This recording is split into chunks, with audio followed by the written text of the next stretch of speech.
Hello, friends. Welcome back to Value Vintage Cards.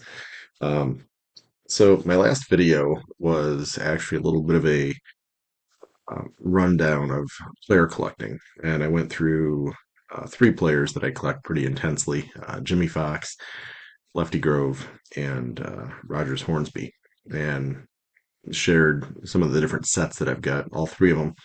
And there's two sets actually that I kind of forgot and left out, and some of you may notice. I know some of you folks like notice what's behind me.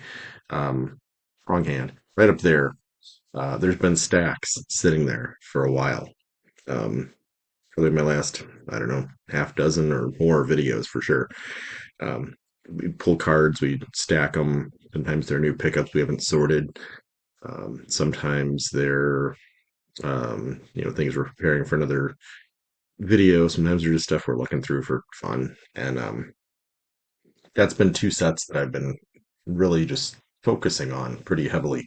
I love these two sets, and both of them I have kind of the comparison run. And I collect these two. They're similar.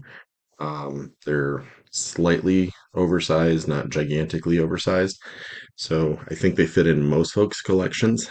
Um, the one especially you can actually find in a regular size slab, which I don't know if it fits in a normal top loader or not. Um, Not quite. Almost. I'm trying to look for what I have in front of me. So probably not quite, but close to a traditional top loader size. And then the other set's just a little bit bigger than that. So you're definitely going to be a little bigger, either slab or top loader to protect those. But um, these two sets, I'm going to kind of just compare them back and forth. Uh, you'll find the images, the kind of back and forth between the two sets are just such a nice complement. One's a little more of a sepia, one's a little more of a black and white. Um, Similar era, so you get a lot of the same players, and you can definitely repeat or find unique players in the sets, and either way is completely fine. But I'm going to get fired here. I know I've shared quite a few of these sets before, but I don't know if I've done like a back and forth. Um, and if I have, it hasn't been, I don't know, maybe not to this level. But first set is W517. The Jimmy Fox, that is one of my favorite Jimmy Fox images. I think that's just fantastic. And one of the things you're going to notice on this, like the top has, um, the line you would be separating from other cards. Um, the Fox image itself is just fantastic. So this one I think is way overgraded because I think that's paper loss on the front, and I got a 4. So good job. Whoops. But it's beautiful. Absolutely love it. And the other set to go up against, for comparative sake, W517 is 1931. The next set is 1929. And it's Cashin. And to me, so you're getting into that, like that's the Gaudi image, right? You look at a 33, 34 Gaudi of Jimmy Fox, that's the image they use. So that alone makes this super cool, but dug out in the background again, all the different details. But the reason I like these two sets together is I feel like they do a lot of that. So you end up with like one really cool hitting pose and one really cool like fielding with glove pose. So you get a nice little diverse, um, imagery on some of them, and others, like the next guy, you're going to get more or less a similar image with a slightly different perspective, which still makes it neat and unique. So we'll bounce back and forth. We'll go back to W517 with Rogers Hornsby. Cool hitting image. And again, you see that cut line at the bottom there. But that's a normal size slab. So it's kind of interesting how they sometimes do normal size and sometimes do oversized. Whereas Cashin is always going to be a bigger case. So there's your Hornsby in the Cashin set. Um, Little signature Rogers Hornsby at the bottom, Chicago National League. Yay, it's a Cubs card. Sorry, Cardinals fans. Um, and then my last one is going to look strikingly similar. So your W517, Lefty Grove, classic image, and normal size holder. So kind of an odd thing that you have to hunt for the holder type on those. But I love this set. Where you go, Cash?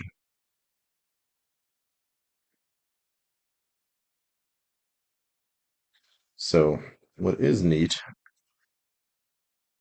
I mean, obviously exact same, right?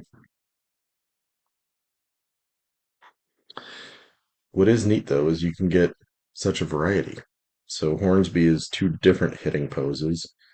Uh, Fox is completely different. One hitting, one catching pose, which is awesome. And then Grove is the exact same pose. So it's interesting how that all kind of just plays out. So let me share some more. I'm going to go W517s first. These are players I don't have in both sets, but images that I thought were pretty darn cool. Um, got the old Freddie Lindstrom. Look at that glove. That's so cool. And that's a Hall of Famer. I think I've got two of his in my whole collection. So I thought that was just that was a cool one. And these tend to be pretty affordable.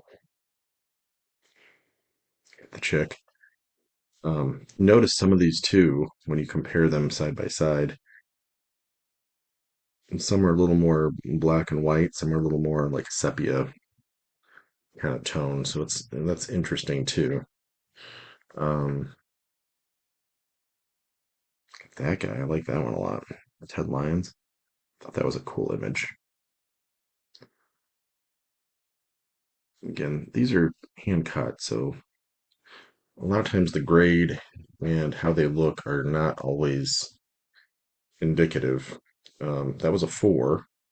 This next one, I guess maybe, yeah, I guess it's just too small, but looks awful darn good, right? Dazzy Vance. So they cut that a little too narrow. I think it's probably side to side and top to bottom. It's a little smaller than what the grading companies prefer, but that bothers me 0%. In fact, compare that one to this one. This one was cut a little bit better size, but somebody took a bite out of it. But still, great image. Paul Leaner. So again, these are 1931, so they're a couple years before Gaudy. Diamond Stars are 34 to 36. Gaudis are 33 and 34. A lot of these players, they just kind of call those the rookie cards because that's the first mainstream mass-produced item. But you can pick these up for a song. I mean, they're less than those cards, and they're predating them. So I think it's great. Some of my W517s, uh, Cashins, I've got a couple that are kind of standalone players. It's a guy I collect a little bit when I find him. Not a Franco Duel collector per se, but I think he is definitely underappreciated for everything he gave to the sport, and had some amazing, ridiculously great years. And then this guy, kind of same thing, but he is a Hall of Famer, Bill Terry, and that's another great classic epic pose. That's a Gaudi kind of pose, right? So it's always cool to see the images as real images, and then you see like the artistic interpretation of said pose. So I like that. Next player, I think I had between 0 and 1 before I picked these two up, and then I picked them both up almost consecutively. It's like when you buy a red car, you notice red cars on the road, and when you want an Ed Roush, you notice Ed Roush is available. So picked up a Cashin. Cool image. And then, of course, the W517 as well, which that one's funny. What team is he on? Read words, Giants. Look at his jersey. I'm pretty sure that says Reds. So those are always interesting how that happens. Next player I do collect a bit. Not in my top 20, but he's probably in the next tier of players that I collect.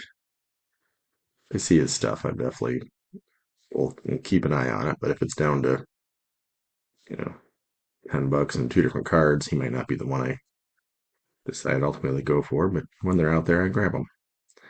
Al Simmons, cool cash and image. He's another one that goes, that one he's fielding and throwing. And the W517 is a hitting pose. So I like that a lot. I like his, back and forth balance of those two. Next player is another one that I think is overlooked quite often. Klein. So there's your Kashin. Great one of him hitting. And the W517 is just a nice portrait type image. That's cool, right? It's just a great classic 1931 image of a Hall of Famer. So very cool. All right, let's bounce over to my final couple. Um, the Cashins. For this player, I think this would be one of his rookie-ish cards. um, it's definitely a little bit bigger dollar one. That's your Mel Ott, and tougher to find. And this one will be out of circulation for as long as I can possibly own it. So I don't know how many of these there are, but there's one less available because I'm keeping that one. So the Mel Ott, I love that card. I think he looks so youthful. Um, just such a great pose. And then W517, much like Chuck Klein, decided to go with a little bit more of just a portrait type image. Melvin Ott. And again, that's an authentic, did not get the sizing needed to get a grade for a hand cut. So whatever. Who cares? All right, last player, last two items. It's another one I have in both sets. This is a big deal. Cashin. Babe. Um, this one, if I remember right, I think it looks decent. There is a pinhole at the top. So if I can get in tight enough for that to be seen easily enough, but right at the top there is a little bit of a pinhole. These are interesting too because you end up with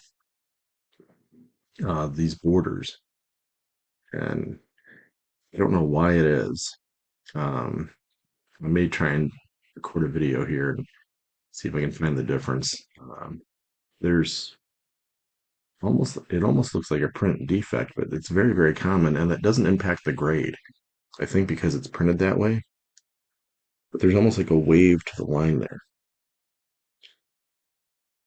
I don't know if the, clean straight line or the little bit of a wave to the line there is more common, but great Babe Ruth image.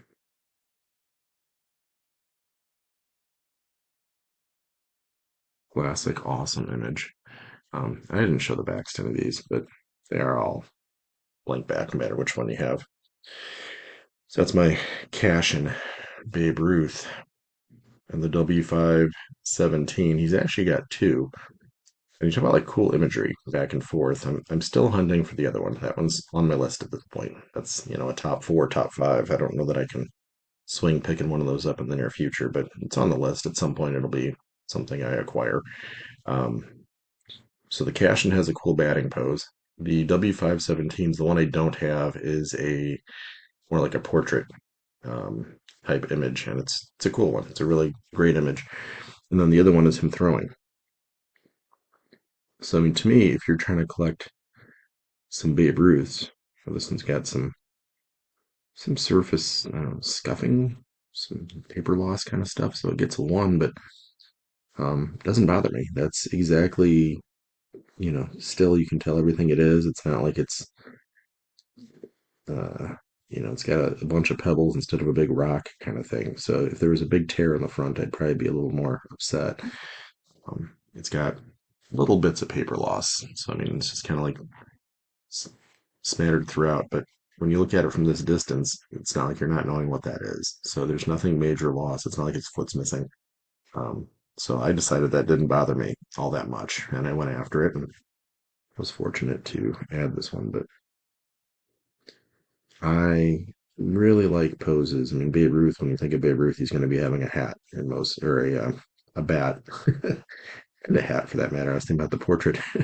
um, there's so many of these that it's him either mid swing or uh, you know after watching a home run kind of thing. So to find ones where he's throwing, especially when it's a real image, to me is super cool. The reason the W517 set and the Kashin to me played so well together is if I can get that portrait, if you want to display these things. So you end up with one hitting, you end up with one throwing, and then you end up with a portrait, and you can put those all kind of side by side by side. That's a great way of kind of showing all the different dynamics of Babe Ruth items. And they're real images. So you're not getting this, artistic, interesting color thing. For some people, black and white and sepia and all that kind of stuff is not all that interesting and attractive. And for me, it's so telling of the era. I absolutely love it. I have zero, um, bias against or negative feeling towards that type of hardened item. When you get into pre-war, if it is colorful, it's probably somewhat artistic. It's strip cards. It's something like that that has color to it. But the black and white imagery of a real picture is just fantastic for me. So I just wanted to share those. I missed a little bit of the Grove, Hornsby, and Fox, uh, back and forth and back to back showings. So wanted to kind of add a couple of sets to that and just expand into these two sets. So if you're looking for something maybe affordable, until you get into like a Melot where it becomes a rookie, but these are just predating your Gaudis, your Diamond Stars, and all those kinds of major sets. And for them to be probably a little bit better value pickup is why I dive in and just really enjoy these sets. So that's what I got for today. And I'll catch you all on the next one. Have a good one.